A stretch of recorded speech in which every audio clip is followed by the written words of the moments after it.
Happy day, students. Welcome to San Academy Group of Schools Computer Science class on the chapter Computer Languages. Okay, tell me, why is language used? Why do we use language? Language is being used for communication, right? And what are the non-languages for you?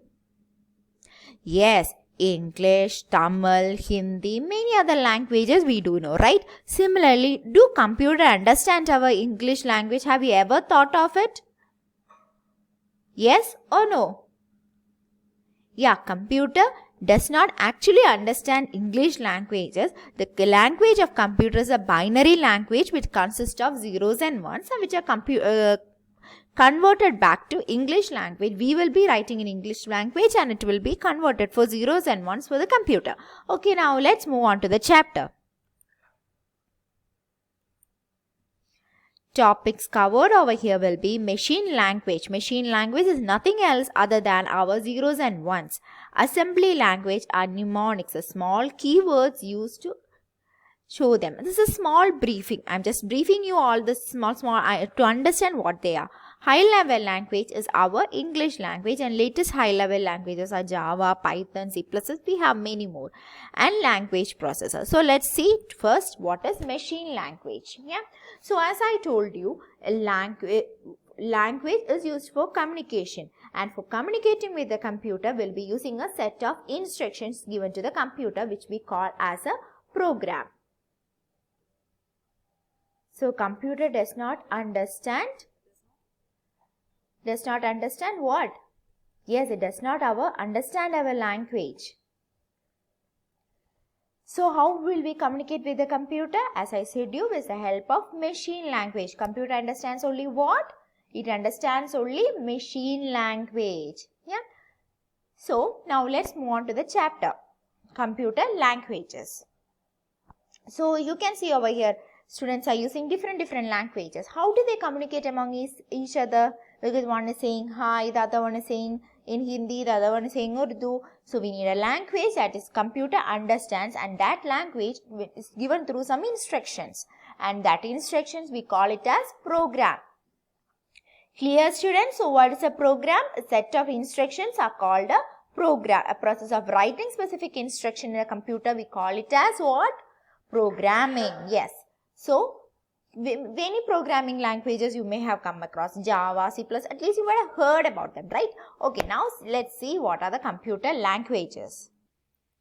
So computer languages are machine language, assembly language, high level language and the fourth generation language. Yes, we have seen them when we were covering the topics, right? So machine language is full of zeros and ones. We call it as binary language, and this is the language the computer understands, zeros and ones, just a combination of zeros and ones. Yes, so now on will be 1 and off will be 0. Yeah, that's a basic understanding for a language, and this language we call it as a first generation language. Yes, so memory utilization will be more, and for a programmer like we, it will take lot of language. So just see, this is an example for machine language, mnemonics. So these computer languages will be debugged by a person, and it will be programming in machine language and may not run on any other program or any other computer. So we call them as a low level language. Yeah, you can see few examples over here. So machine languages are regarded as low level languages. Yes, is it clear? So now we are moving on to assembly language, which is known as a second generation language. So these are the few examples of mnemonics or the keywords that is used in a assembly language programming.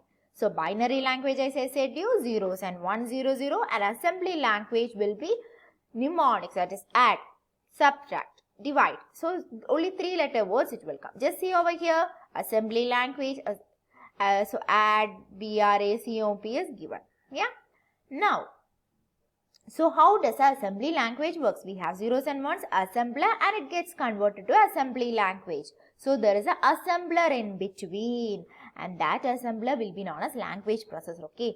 Okay. Now let's see how assembler works. Assembly language. So after having it, assembler links. Assembler plus the link will move on to the machine language. Yeah, then we will get what? Object program. Yes? Is it clear?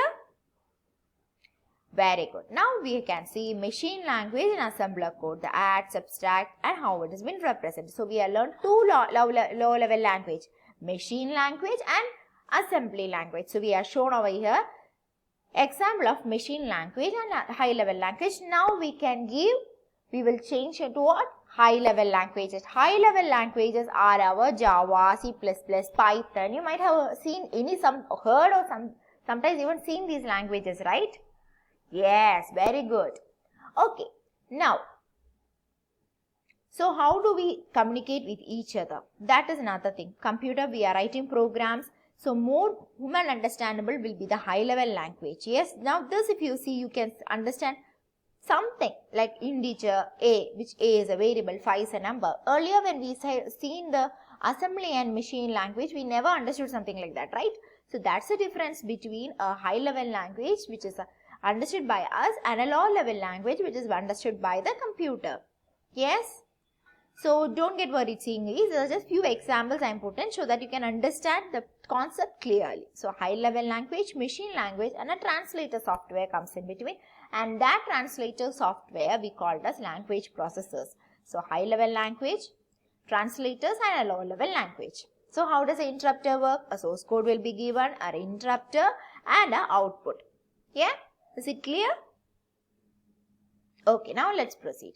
So a line of language and source code will come, and interrupter will be there. He will be finding the temporary output. If it's an error, what happens?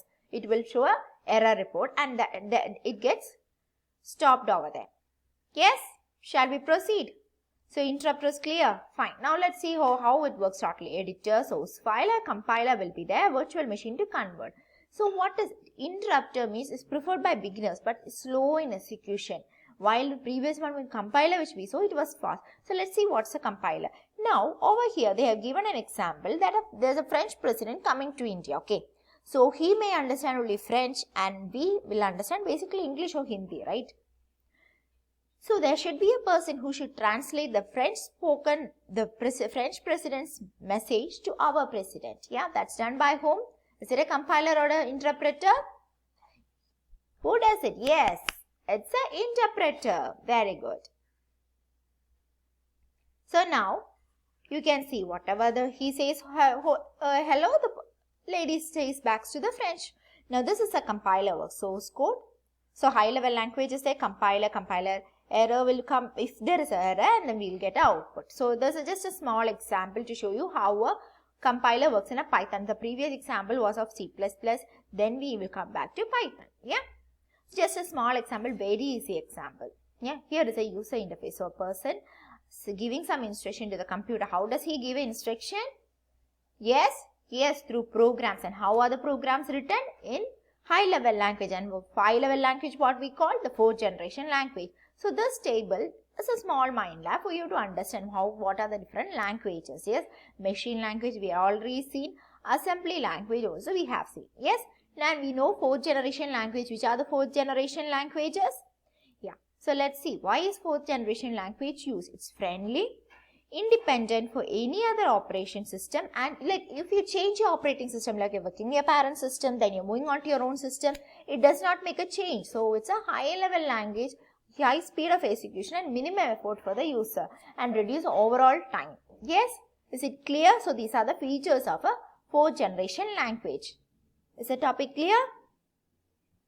Okay, very good. Now let's proceed.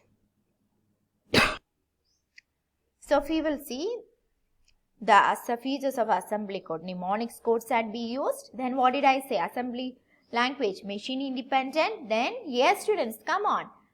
Yes, it can be converted to machine language by a translator program. Which is that translator program?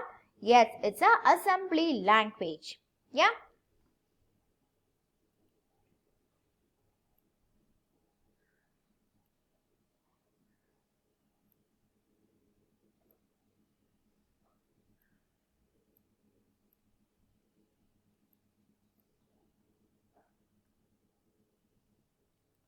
Okay, now just let's have a quick review.